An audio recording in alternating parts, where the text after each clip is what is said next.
I run a Krav Maga gym. I'm not running a competitive jiu-jitsu gym or a competitive kickboxing gym, but I still encourage quite a few of my students to go and compete. I just wanted to give you guys kind of a brief philosophical discussion on what I view the role of competitions inside of a self-defense gym. I think that a lot of times people pit the two sides against each other and they say that competitive martial arts is best or self-defense styles are best. Here's my thoughts on this. Number one, the goal of both competitive martial arts and self-defense practitioners is to develop people who move really, really well. You're teaching them how to move appropriately based on the circumstances and what their goals are. And that's the real difference in between someone who's a competitive martial artist versus somebody who's training for self-defense. It's really not the moves. The moves are radically similar. There's only a few things that you can do in, for instance, a street fight that you can't do in MMA. Like in a street fight, you might be able to kick someone in the groin, punch them in the back of the head, gouge the eyes, and bite. Those are really some of the only things that you can't do, or headbutt. But in some forms of MMA and in some sanctioned or unsanctioned bouts, like you can do those things as well. So that's the only thing that really kind of separates competitive styles from non-competitive styles is those things, and then of course the addition of weapons and multiple attackers. That's what makes this a huge difference. But the moves and the movement styles and the ability to move are all very similar. So that's the real purpose behind both competitive and self-defense styles. But the self-defense styles use that movement toward different end states. Maybe instead of to win, it's to disengage. Maybe instead of winning, it's to disengage and pull a pistol. Maybe I just want to put you down on the ground and then run away and leave. So the goals are different. It's not really the things that we do that are different. A lot of people will come into one of my classes and go, wow, this looks a lot like wrestling. Yeah, it does. Or this looks a lot like boxing. Yeah, it does. And a lot of times sport martial arts were developed so that you could train at higher intensities without hurting your partner.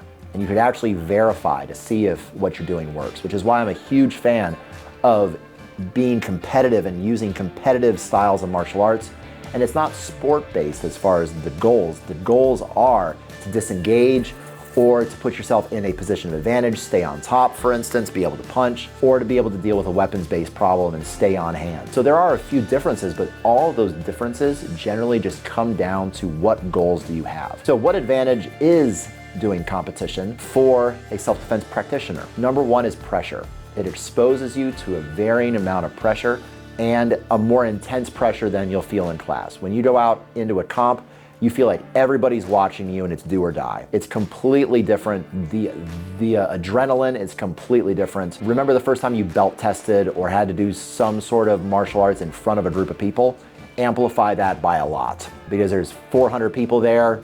They're all cheering, they're all there. They may not be watching you, but they're all there. Then there's a guy staring across from you. You have no idea of his capability. You know that he's generally inside of this rank or inside of the skill set and that he weighs the exact same as you. And all these things are very similar to a possible street encounter. Pressure is really high, your heart rate is racing. How do you respond to adrenaline? And then you are facing an opponent who is unfamiliar to you in what they know, and you'll have to adapt and be able to stay calm and focused in that moment to be able to prevail. These are some things as far as what a competitive martial art gives you. It allows you to operate under pressure better. And if you say that pressure out in your class, that you can pressure test the same in your class as a comp, no, you can't.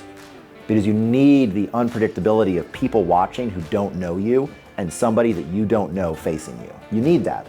So you can't have that in your regular classes. Sure, you can pressure test to a certain amount, but after a while, you just start pressure testing techniques that you both know and you can kind of play along with. You know what your partner is going to do before he does it. You don't know if your moves are actually going to take him by surprise and work, because he may shut down your moves and then you go into a tournament and they work flawlessly because that guy doesn't train in the same room as you do. So this is why I think competitive martial arts are a huge bonus. Now, obviously they're not the goal. I don't push all of my students to compete. They don't have to compete.